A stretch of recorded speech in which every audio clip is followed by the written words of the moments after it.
আসসালামু আলাইকুম বন্ধুরা। আমার রাজাহাঁস ঘাস খেতে নিয়ে আসছি। ঘাস খাও, ঘাস খাও।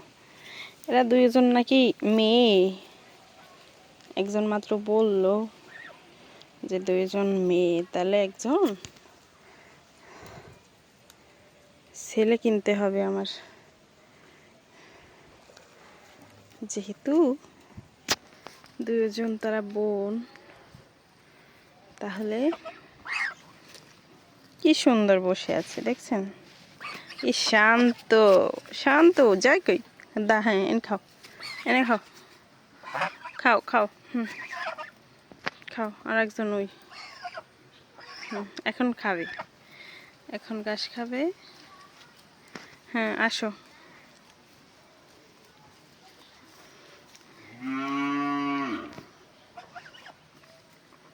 এখন খায় দেখেন, এই